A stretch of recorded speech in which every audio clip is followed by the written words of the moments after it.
では星子さんははい。夏休みどんなところに行ったんですか？私もいろんなところですね。はい。一番記憶に残ってる旅行は、富士山を登ったそえ、の旅行と、はい。はい、あとはボランティアをやったことあ、ですね。そうなんですね。すごい充はい、実した夏休みを。そうですなんか、ね。富士山登るなんて、日本人でもそんなにはい。登ったことある人少ないのに、そう大ですね。変でしたよね。大変でしたけど、昔から憧れだったんですか、富士そうです山は。よね。景色だったうーり、それん。って富士山の山頂に立ったら、私って日本の一番高いところにいるんだっていいやーうでもやっ自ぱ慢げ。そうそのですね。達成感がやっぱり大きいですよね。富士そう山特にですね。他に周り山ないから。そうですね。私は静岡県側かあ、らそう登ってて。なんだ。はい。ああ、そうなんです。はい。天気はどうでした？天気はですね、めっちゃ晴れでした。あ、本当ですそう、か？めっちゃいい天気で羨ましした。い。そうですね。ゆりさんが行った時は？僕が行った時は、お父さんと行ったんですけど、はもう、すごい雨降ってて、あ、はあ、大雷があっ変でした。て、なんか、何も、何も景色見えないで、雲だけ見えて帰ってきましたね、僕らは。そうだからですか。すごい運いいと思う。そうですよね。じゃあ私が登るう前の日ん。は富士山のそのルート全部うん。が閉鎖されましうん、た。あ、そうだったそうんだ。ですね。台風終わった次の日だったんですか？そうですあ、ね。そうなんだ。して登り始めた時から山頂までずっといい天気で、え夜もー。なんだ。空が澄んでて星だったり雲が天国のように、あ、いい私、な、羨まそうですしい。ね。ちょっと一つ、はい。言葉を教えたいんですけど、はい。台風の次の日、晴れるじゃないですか。そうですね。そのことを台風一過って言うんですよ。台風一過。そう、台風が過ぎたっていう意味なんですけど、台はい。風一過っていう名前がついてるんですよ。台風が終わった後おー。の晴れた日。だからちょうどはい。富士山登った時は台風一過の日でしたね。台風一過の日そうに富士そうそう。山を登りました。そうそう。すおー、ごいありがとうございます。運がいいと思います、それは。はい、ありがとうございます。では、富士山はい。は、前日から登り始めて、はい。夜泊まって、はい。朝から登った感じですか？そんな感じでした。一泊二日旅あ、行。そうなんだ。すごい、はい。結構、普通、そうしますよね。大そうで体、すね。泊まったところはどんなところでした？山小屋でしたけうーど、そん。の富士山の7合目、あ、7合目か。そう、山小屋でした。山小屋そうそうですね。ですよね。山小屋でした。山小屋では寝れました？いやー、全然寝れなかっそうですよたです。ね。大体、僕も前行った時は全然寝れなくて。狭いですよね、結構。狭いし、そうですね。みんなとベッドが共通してうーて、ん。そうですね。結構難しいですよね、あれは。難しいですね。で、それもそうだけど、明日は山頂まで行くんだって興奮してうて、ーん。全然寝れなかったですね。あ富士山、みんな結構日本好きな人はみんなはい。知ってる山だと思うんですけど、結構注意しなきゃいけないとかアドバイスがあっはて、い。絶対に、はい。ちゃんとした装備をして登はあ、ってほしくて、で、そうですね。結構山を知らない、富士山を知らない人が、そう。あの、普通に T シャツとか傘とか持ってこずに富士そうです山登ってね。事故に遭うっていうことが結構よくあるので、ありますね。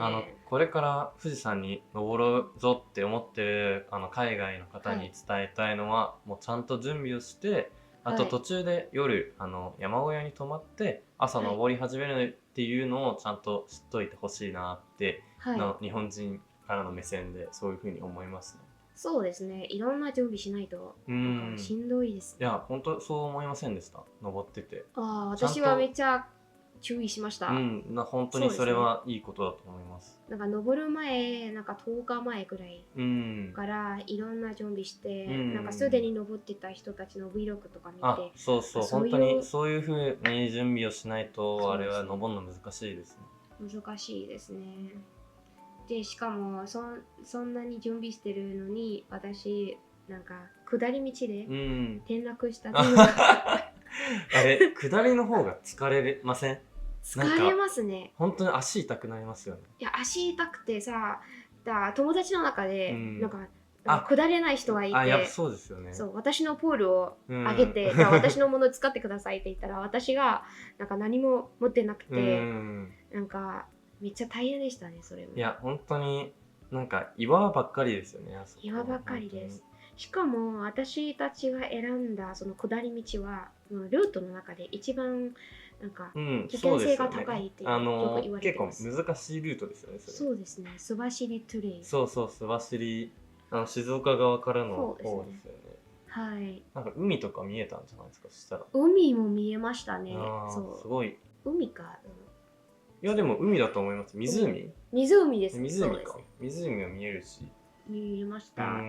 富士山登らなくても周りすごい綺麗な自然が多かったり、樹海っていうなんか森林みたいのがあったりして、他にも見どころがいろいろあるので、そうですね。なんか登らなくても富士山楽しめると思うので、よかったら皆さんも行ってみてください。行ってみてください。はい。ボランティアにさっき行ったって言ってたんですけど、それはどんなボランティアだったんですか？そうですね。その日本の子供たちをなんか英語で話す環境で。そういうことか。いろんな活動、ゲームしたり、まあ2日ぐらい一緒に過ごすってことでした。じゃあ英語を教えるみたいな感じだったんですかね。そういうわけではなく。英語を教えるわけじゃなくて、一日中いろんなゲームとか活動するときは英語で。そうだったんですね。そういう環境で、なんか他の外国人のなんかボランティアもあって、いい経験でしたね。すごいです。初めてですよね。初めてです。しかも一人旅行でした、一人だったんです。そうですね。僕この前国内旅行も夏休みにしたんですけど、国内旅行もしました。国内旅行では僕が行ったのが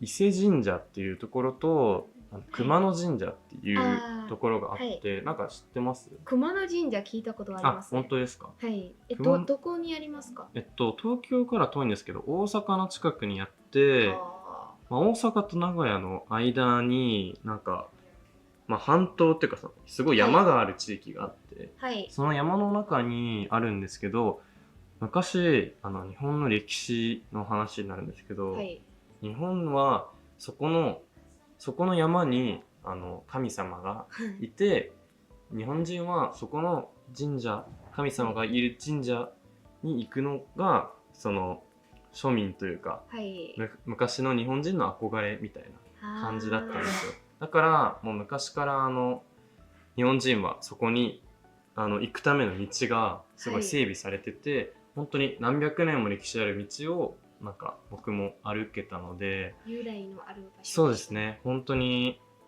ぜひなんか日本の人もなんかそんな行ったことある人少ないんですけど、日本が好きならぜひ行ってみてほしい。本当の日本の姿がそこにあるなっていう感じがしましたね。そうですか。それって穴場って言いますか？そうですね、穴場って言いますね。日本ではすごい穴場っていうほど有名じゃなくはないんですけど、海外の人からしたら穴場かもしれない。人もそんなに多くないし、近くに海とか山と本当に自然が綺麗なので、僕が感じたのは、昔の人がそこに神様がいるって思うのももう納得するくらい自然が綺麗な場所でしたね。昔からの自然が残ってるような場所でした。めっちゃ興味深いですね。ぜひ行ってみてほしいです。日本に住んでるなら。はい、おすすめですね。はい。ありがとうございます。僕はすごい旅行が好きなので旅行にいっぱい行ったっていう話をしたんですけど、もしこさんは旅行とか以外でなんかどんなことしたとかあります？どんなことかっていうと、私が住んでるのは田舎の方で、なんかなかなか出かけたいけど出かけられない時が多くて、家でのんびりしながら映画見たり勉強したりしてますね。そうなんですね。日本語の勉強はなんかどうですか？最近は。最近はどうかっっていうと迷ってますね。私最近この間なんか N1 受かったんで。N1 受かったんですか？そうですね。それってすごくないですか？めちゃくちゃ。いやー、そうでもないですね。あ、そうなんですか。そうですね。じゃあその N1 に受かっても、そこから実際に日本語を話せるようになるために、なんかまだ壁があるような感じがする。壁がありますね。だってその試験の内容なんですけど、なんか日常生活で使ってる日本語じゃない場合が多いです。そうですね。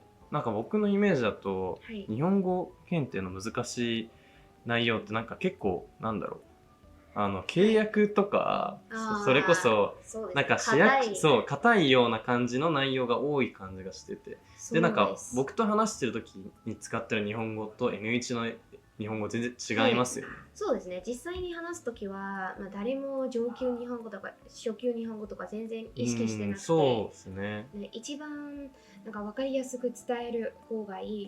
そう。なんか話す時はやっぱりそうだし、やっぱ話したりとか、会話を聞いたりするのが、例えばこういうポッドキャストとかが結構有効な手段になるかなっていう感じがしてて、なんか僕のおすすめは結構みんなアニメから日本語に興味が出てきたっていう人が多いと思うんですけど、アニメはすごいなんだろう、なんかおすすめなんですけど、結構アニメのキャラクターが使う言葉は普通の僕らが使うような日本語とはちょっと違ったりするので、僕のおすすめは日本の映画です。日本の映画をドラマとか映画は僕らの生活をもとにそういう映画作られているので、日本には本当にすごいいい映画がいっぱいあって、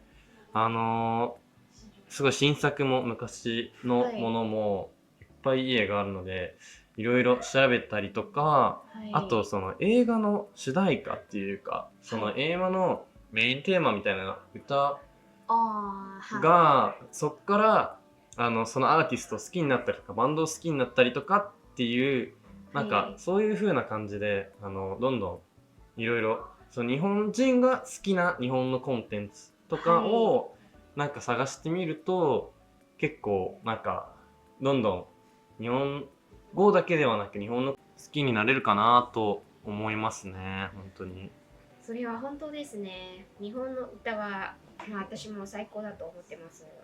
はい、そうですね。今日は久しぶりに会っていろんなことお話できて嬉しいですね。本当になんかだんだん慣れてきましたね、このポッドキャストに。そうですね。ゆりさんの方がお話が上手だと思います。いやそんなでもなんかタイに行ったりとか、なんかいろいろ旅行したりとか、音楽のこととかまだこれからいっぱい話したいことあるかなと思うので、なんかもっとやりたいですね、このポッドキャスト。お願いします。私もお願いしますね。なんか、何でもいつでもなんか話したいことがあればいつでも連絡してください。はい、ぜひよろしくお願いします。よろしくお願いします。はい、今日はゆりさんゲストに迎えていろんな話しました。はい、楽しかったです。ありがとうございます。ありがとうございました。皆さんまた見てね。はい、またね。